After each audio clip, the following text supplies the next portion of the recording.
Check it out, it's Fresh Mark Sense with another fresh review, aka Zest for Life. Today I'll be reviewing fresh, revitalizing, youthful scents. These are scents that have the cool, relaxed vibe of a carefree, youthful life mixed with the heat of a go-getting attitude, which is macho, energized, sporty, and go-getting. So let's get straight into these fragrances with two notable revitalizing fragrances, and let's get through why I chose Dior Sauvage Eau de Toilette as my revitalizing fragrance. Yes, it's very green, fresh, herbal in the opening with artemisia, lavender. It goes into a sandalwood and vanilla base, which is oceanic, calming, and the granddaddy of a lot of blue fragrances, notably Bleu de Chanel. But the eau de parfum has an added aniseed star note with Sichuan pepper, which gives it a fiery mid, ending with more wood, mixing with the vanilla base, which is also present in the eau de toilette, but this has a fiery touch with the originals cooling bergamot that surrounds it in a fresh, cooling, slightly spicy, sporty fragrance that is very youthful, because it reminds me of the rush of youth, that sort of rising heat, let's say. This definitely has the fire and is definitely the spiciest, most intriguing of the three, I'd say. But the original takes it for being more revitalizing, cooling, and green and fresh, and this has that added fire that I really enjoy. Moving on with fresh, revitalizing, cooling, youthful scents. This Davidoff L'Adventure has the spiciness of mandarin and black pepper. It has pimento in the mid to keep it very aromatic, and very aromatic with the sesame seed, and spicy all throughout the mid, but then it gets into a cooling green tea note. So this opens very spicy and then it ends more refreshing than the opening. So I really enjoy the opening because it's different, spicy, intriguing, and very natural at the same time. Yet the mid furthers that natural aesthetic into a green and refreshing herbal finish. So definitely check out Davidoff L'Adventure if you want something interesting, intriguing, slightly spicy, fiery, and reminding you of a walk in the park. The next one is Mercedes The Move. Now this is a very sweet, aquatic, refreshing, sunny beachside resort kind of scent. I'm going to spray it one more time on my wrist just to get a refresher of how it smells. Yes, the aquatic sea notes mixed with apple blossom and grapefruit. It's so sharp when contrasted with the minty geranium and sea salt in the mid that I thought it was pineapple, but it was actually grapefruit.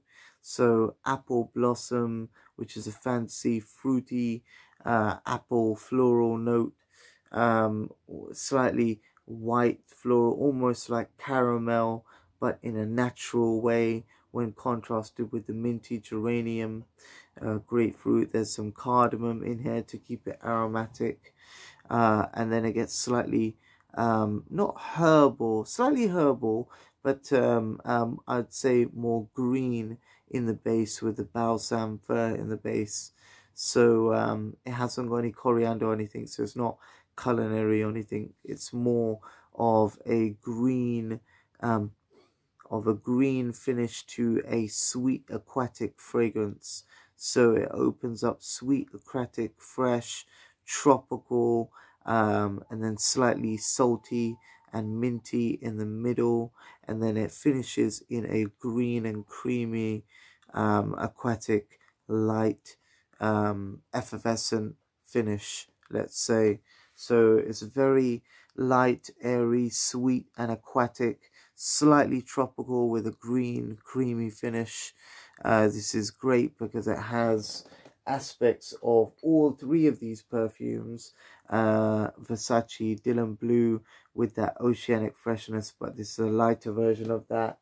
In the finish of it, it's slightly airy and oceanic like Dylan Blue, and then it has the green freshness of Versace Dylan Blue jeans, with that opening of cardamom, and aquatic notes, and it also has the herbal slight finish of the sage and amberwood and frankincense in this white eau de parfum.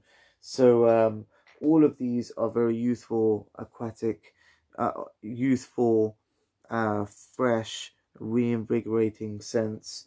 But I want to mention one more, because this is something for somebody who feels like youthful, like 21, not like 17, slightly older in the youthful scale, but it definitely has a sort of bad boy appeal while it's being fresh, cool, slightly edgy, and that is Carolina Herrera's Under the Sea. This has a very nice mix of aquatic notes with alluring vanilla and leather to keep it slightly rustic, while smooth, alluring, aquatic, interesting and sweet.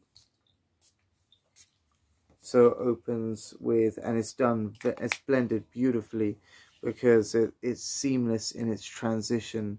So it opens with the green notes of angelica and juniper branch, which is green, effervescent, cloudy, reminiscent of Prada Luna Rossa black, in its green natural freshness. Then the aquatic notes take hold with a slight leathery labdanum base of leather, of black leather, I would say. So it's almost like a oceanic, salty, aquatic water on a leather base after the green opening, mixing with the vanilla in the dry down to create something green, creamy, soft, smooth, luxurious, with the black leather in the base, and slightly soapy in its effervescent green cloudy finish in the base. So I think the youthful aspect of it is its freshness in its aquatic notes, whilst mixing a certain dirtiness of the rugged note of labdanum, which is black leather, so it gives it a slight masculine edge without having to resort to using woods. So definitely check out Carolina Herrera Under the Sea. It was a limited edition, but I don't think many people heard of it, so it might still be out there. Check it out. Take care, stay free and stay fresh.